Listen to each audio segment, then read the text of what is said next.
Amr bin As nangis. Saat sakaratul maut itu nangis.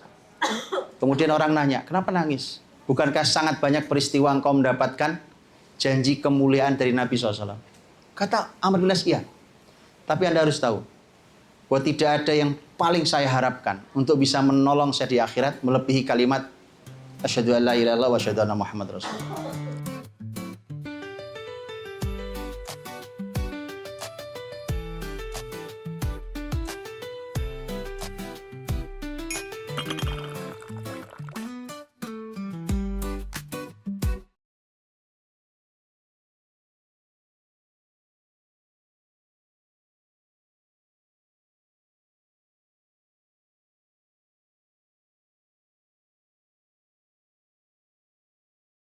Ya, tema kemanfaatan kalau secara ilmiah sudah sangat banyak tulisan tentang kurmatin, zaitun.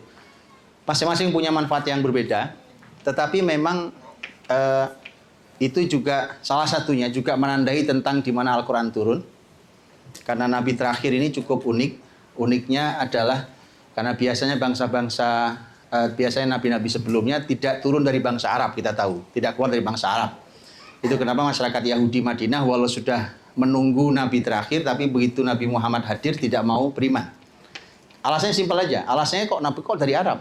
Bahkan ketika Muslimin dialog, Abu Sufyan satu belum beriman, dialog dengan Kaisar Romawi di Romawi sana, Heraklius, dalam Sahih Bukhari disampaikan itu setelah dialog panjang karena Heraklius itu orang pinter, dia ahli kitab dan orangnya pinter. Begitu dicocokkan ciri Nabi terakhir, cocok semua. Kemudian dia bilang, cuma satu yang saya tidak duga, kok keluarnya dari kalian? Kok Nabi terakhir adanya di kalian, di Arab? Itu tidak pernah diduga. Makanya itu tidak pernah bisa diduga kalau Nabi terakhir itu dari bangsa Arab, itu kenapa banyak orang Yahudi yang tidak beriman. Dan itulah mengapa Bapak Ibu, tin zaitun itu bukan di sini memang tanamannya. Kalau di sini memang kurma. Tin zaitun tanamannya di mana adanya? Di negeri Syam. Jadi nanti kalau kita ke negeri Syam, Syam itu 4 negara Bapak Ibu. Palestina, Suriah, Jordania, Lebanon. Tuh. Berhak mendapatkan kurma ajwa semua. Ya, nanti tapi beli sendiri itu masalahnya. Ya. Oke, jadi kurmatin zaitun itu tanaman yang luar biasa. Cuma memang ini PR serius, Pak. Serius tentang generasi kita. Generasi kita makan kurma nggak suka, tin apalagi, zaitun lebih nggak jelas lagi. Ya kan? Nah, zaitun minyak. Kalau buahnya Bapak Ibu makan ya minyak-minyak getir gitu. Tapi itu Masya Allah, tabarakallah. Seorang ahli kesehatan yang meneliti Quran puluhan tahun, Dr. Jamil Al-Qudsi Ad-Duaik, itu beliau menyebut bahwa raja nutrisi itu adalah kurma. Itu seorang dokter dan meneliti Quran puluhan tahun di dunia kesehatan di tema nutrisi. Kata beliau raja nutrisi itu kurma. Itu raja nutrisi. Jadi makanya ini luar biasa. Oke. Saya cuma ingin cuplikan beberapa kisah zaman Nabi yang berhubungan dengan kebun kurma. Ada banyak kisahnya, tapi saya cuplikan beberapa saja. Saya tidak akan panjang-panjang karena kita masih punya perjalanan lain, juga masih punya nyobain kurma ini di sini. Ya kan? Saya ingin sebutkan beberapa Bapak Ibu. Bapak Ibu rahmati Allah. Sebagian Bapak Ibu lihat kebun kurma seperti ini di kota Nabi SAW. Sejak zaman Nabi pun begitu. Nabi SAW beliau itu suka masuk ke kebun kurma. Suka sekali. Beliau tidak punya kebun kurma. Nabi nggak punya kebun kurma, tapi masuk ke kebun kurmanya para sahabat. Semua sahabat pasti sangat bahagia kalau kebunnya dimasuki oleh Rasul SAW. Dan pasti di dalam kebun kurma ada sumur. Dan sumurnya ada airnya. Itu untuk kehidupan itu, ya. Untuk menyirami kurma, untuk minum, segala macam keperluan air. Rasul SAW masuk ke kebun kurma itu ternyata unik-unik peristiwanya. Unik-unik. Saya kisahkan beberapa. Yang pertama ini, karena habis ini insya Allah kita ke Kuba. Di pelataran Kuba, Bapak Ibu, itu nanti kalau Bapak Ibu nanti kalau mau lihat, tapi sudah tinggal semuanya sudah diubin kayak gini. Cuma ditandai dengan bunderan-bunderan gitu. ada lingkaran ditandai. Terus ada orang biasanya berkumpul di situ, ada tulisan, ada tugu yang ada tulisannya. Itu untuk menandai sumur dulu di situ. Dan ditandai sebagai sumur yang bersejarah. Nama aslinya sumur itu namanya Bir Aris. Jadi sumur Aris namanya. Sumur Aris. Ada Mas Aris di sini? Nah, sumur Aris. Tapi kemudian belakangan dikenal menjadi sumur Khatam, Bir Khatam. Khatam itu artinya cincin. Cincin. Nanti tinggal lihat sendiri nanti ya. Saya tunjukkan nanti bisa kita sana. Itu dulu kebun. Di sekitar sumur, tentu sumur itu ada dalam kebun. Itu dulu kebun korma, ya. Suatu hari Nabi SAW masuk ke kebun korma. Ini kisahnya dikisahkan oleh sahabat mulia Abu Musa al-Asy'ari radhiyallahu anhu. Sahabat Abu Musa al-Asy'ari yang bercerita, suatu saat, jadi sahabat itu juga unik-unik. Begitu selesai sholat, itu Nabi tiba-tiba jalan.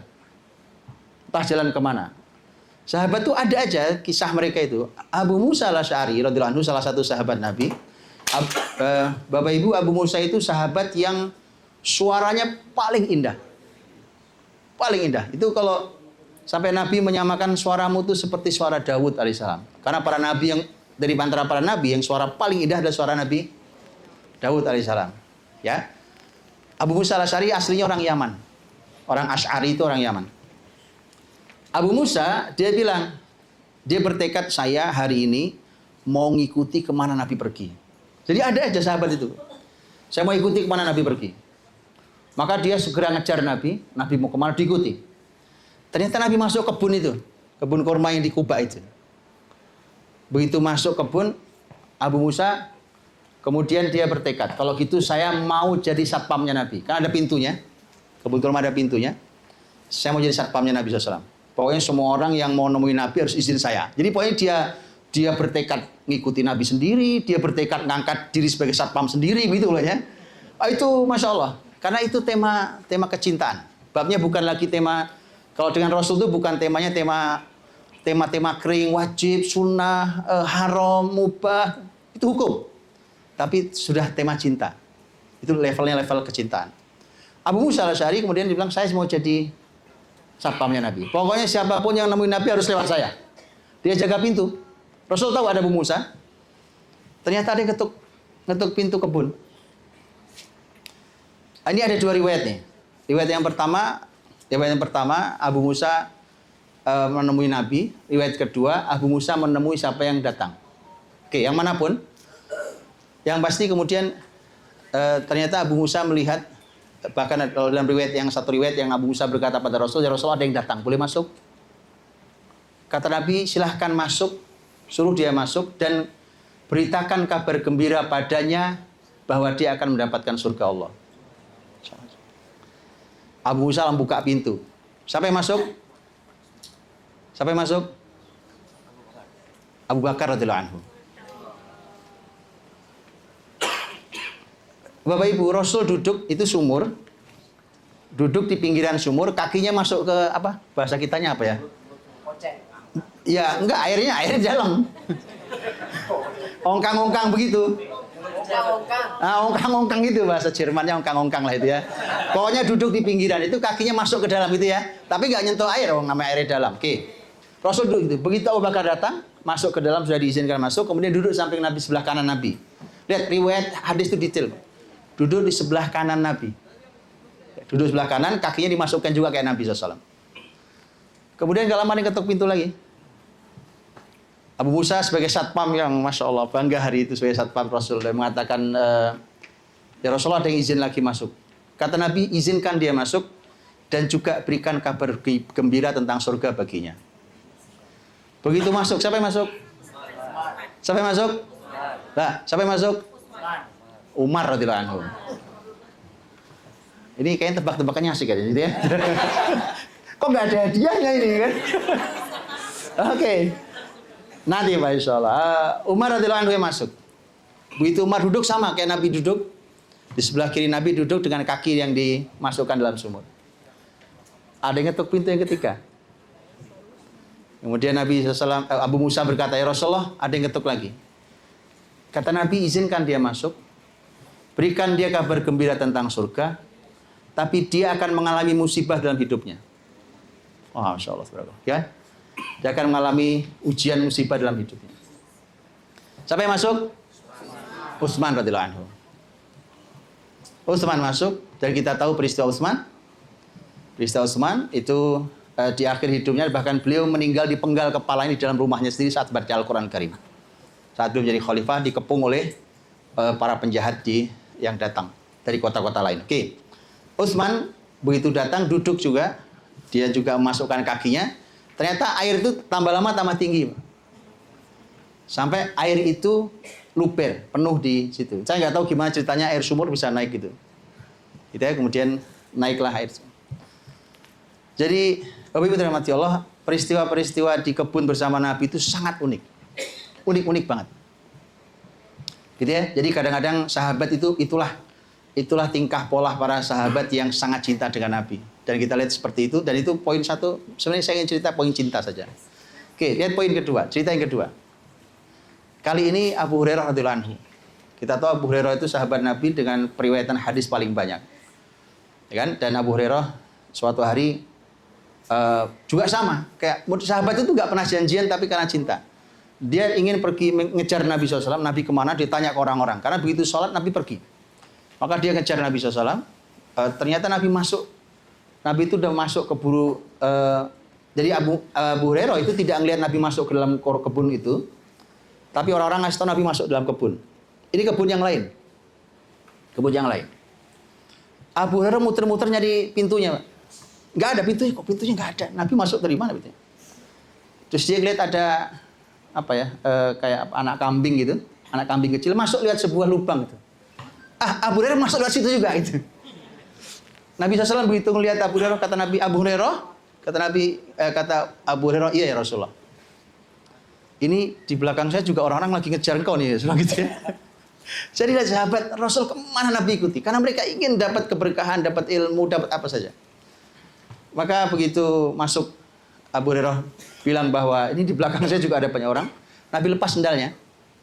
Dua sendal dilepas, diberikan pada Abu Hurairah. Lihat cara pengajaran yang ajaib. Kita ini kalau hari ini belajar di kelas itu sayangnya pembelajarannya kering, Pak. Ya kan? Kementerian Pendidikannya harus talaki ke Rasul SAW. Iya, Pak. Ngajar gitu doang. Terus paling hebat-hebat pakai PowerPoint, sekarang pakai AI. Enggak menarik. Sekarang lihat apa hubungannya ilmu dengan lepas sendal. Nabi lepas kedua sendalnya, dikasih ke Abu Hurairah. Lihat. Bapak Ibu tahu kalau Anda gini. Anak-anak muda yang senang bola. Mana anak muda yang senang bola? Ustaz, siapa pemain bola yang antum paling suka? Yang lagi viral dari Solah. Solah, Muhammad Solah. Boleh ya, saya telepon Solah biar ngasih jersinya ke antum. Oh, pasti senang. Senang, Pak. Itu dikejar-kejar, apalagi dapat tanda tangan jersi Muhammad Solah. Kan orang Mesir, Ustaz. Orang Mesir kan? Kita telepon aja nanti Muhammad Solah kan. Lagi di Liverpool apa? Liverpool ya kan. Oke, begitu. Nabi berikan kedua sendalnya ke Abu Hurairah. Tapi lihat kalimatnya. Lihat, Pak. Ini cara pengajaran luar biasa. Kata Nabi, Abu Hurairah, ini sendal ini bawa keluar dari kebun ini, sampaikan ke semua orang, pegang sendal saya ini, sampaikan ke semua orang. Kata Nabi, siapa yang dengan keyakinan mengucapkan asyhadu an la ilaha illallah wa asyhadu anna Muhammad Rasulullah, maka dia berhak mendapatkan ampunan dan surga Allah SWT.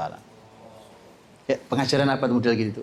Dia pegang sendal itu dengan sangat bangganya menjadi perantara ilmu Nabi SAW.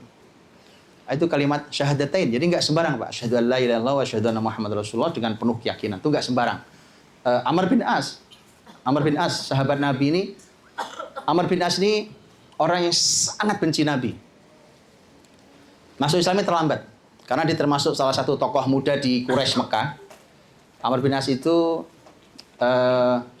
beliau baru masuk Islam tahun 7 Hijriah. Artinya ketemu Nabi sebagai sahabatnya ya hanya 3 tahunan.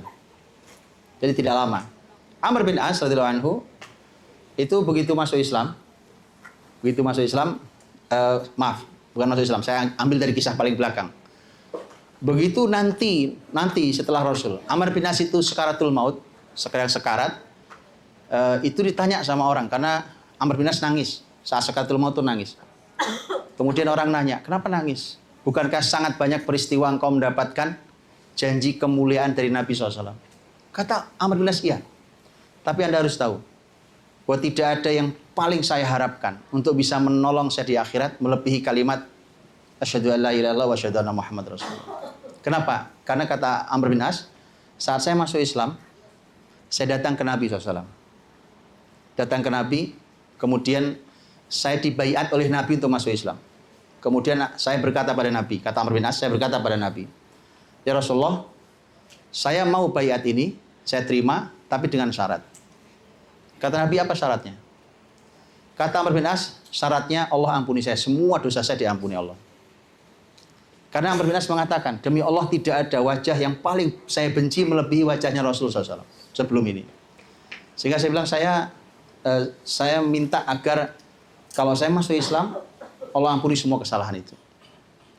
Maka Nabi mengatakan, tidakkah kau tahu wahai Amr bin As, bahwa Islam itu menutup kesalahan masa lalu. Semua kesalahan masa lalu. Hijrah juga menutup kesalahan masa lalu. Dan haji juga menutup kesalahan masa lalu. Mudah-mudahan yang belum haji Bapak Ibu, ya, diantarkan ke haji sini insya Allah. Bukankah haji juga menutup kesalahan masa lalu? Insya Allah Allah saksikan semua yang hadir di sini bisa berangkat haji insya Allah. Baik, Bapak Ibu, dan tapi memang kebun kurma ini karena saking indahnya juga pernah jadi masalah di zaman Nabi. Ini kisah terakhir. Menjadi masalah. Apa masalahnya? Kalau Bapak Ibu baca dalam Al-Quran Al-Karim ada kisah tentang wa 'ala tsalatsatil ladzina khulifu. 3 orang yang tidak berangkat jihad yang nanti dihukum Nabi sallallahu alaihi wasallam. Salah satunya adalah Ka'ab bin Malik radhiyallahu anhu. Sahabat mulia, 3-tiganya. Tapi saat perang itu perang Tabuk. Nah, Tabuk ini masalahnya dari sini jaraknya lumayan, sekitar 800 kilo. Ke arah utara, ke arah Syam. Sudah gitu lawannya Romawi, pasukan besar. Sudah begitu keadaan musim panas. Musim sangat panas. Bayangkan jarak 800 kilo musim panas. Kalau musim panas, tadi sudah saya sampaikan, kalau musim panas, kurma itu lagi berbuah. Ini godaan kebun kurma. Makanya 3 sahabat ini sebenarnya bukan tidak mau berangkat. Dia cuma menunda saja. Dia bilang, nantilah, biarlah Nabi berangkat duluan, saya tahu jalan kok. Saya akan susul, kami akan susul. Lihat Bapak Ibu, jadi menunda kebaikan itu hati-hati. Ujungnya setan yang ganggu sampai tidak jadi berbuat kebaikan. Hati-hati, menunda kebaikan itu hati-hati. Sahabat bukan tidak mau pergi, tapi cuma menunda, nanti saja. Kami berangkat belakangan. Tapi memang salah satu masalah alasannya adalah perjalanan itu terlalu sulit.